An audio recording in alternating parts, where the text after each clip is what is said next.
आत्मा पूर्ण ब्रह्म, सारी सृष्टि के रचनहार, कुल मालिक, कबीर देव, कबीर प्रभु, कबीर परमेश्वर, कबीर साहब, अल्लाह अकबर, अल्लाह कबीर। ये वो परमात्मा है जो आज से लगभग 600 वर्ष पहले पूर्व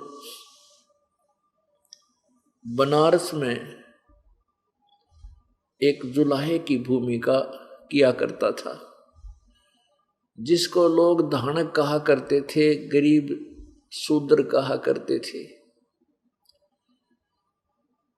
वो परमात्मा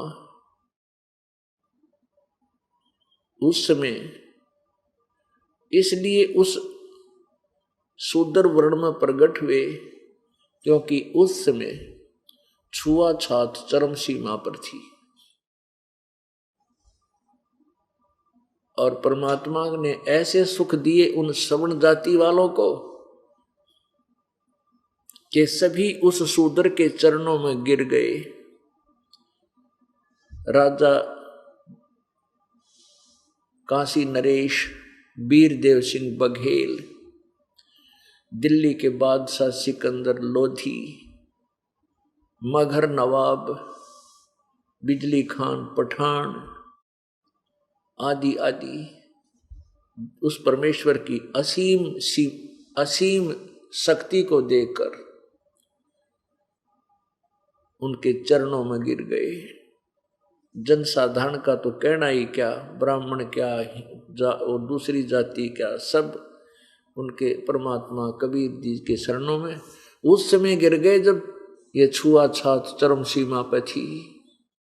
ब्राह्मण लोग शूद्र जाति वालों के तक कपड़े भी टच नहीं होने दिया करते थे। उस समय 104 साल के महात्मा उस ब्राह्मण महर्षि रामानंद जी को परमात्मा ने अपनी सतीथि से परिचित करवाया और वो ब्राह्मण परमात्मा के चरणों में गिर गया, उस शूद्र के चरणों में गिर गया। परमेश्वर ये दिखाना चाहते थे कि बच्चों, परमेश्वर के मेरे पाने के लिए यानी प्रभु पाने के लिए कोई विशेष जाति, उच्च जाति की आवश्यकता नहीं, या सेठ साहूकार होना आवश्यक नहीं। ये नहीं है कि उच्च जाति वाले या सेठ साहूकार भक्ति नहीं कर सकते, लेकिन जैसा कि हमने मान रखा था कि ब्राह्मण लोग उस समय अन्य जाति वालों को भक्ति विधि नहीं बताते थे, उनको तो केवल गुमराह किया करते थे। श्राद्ध निकाल ले, तेरा पिताजी ऐसे बन गया, वो भूत बन गया, मैंने स्वप्न में दिखाई दिया था, स्वर्ग में भूखा बैठा है, ऐसे बहकाया करते थे। और वो स्वयं ही केवल भक्ति यानी परमात्मा की नाम की दीक्षा ब्राह्मण को ही देता था। उस समय इस गढ़ को तोड़ा था परमेश्वर ने आकर के, इसलिए परमेश्वर ने वो जुल्हा रूप में एक अभिनय किया था, एक रोल किया था। तो उसमें परमेश्वर आकर के हमें ये ज्ञान दिया करते थे। क्या कहते थे?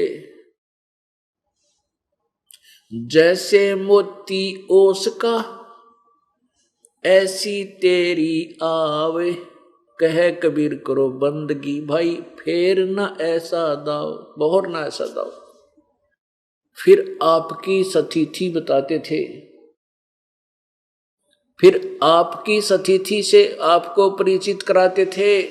जैसे मोती ओस का, कि जैसे सुबह सुबह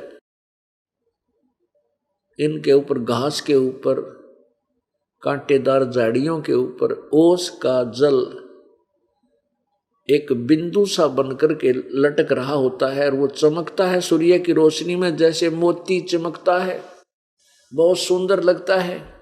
लेकिन 1 घंटे के बाद उसका नाम और निशान नहीं रहता, वो कहीं खोजे से नहीं मिलता।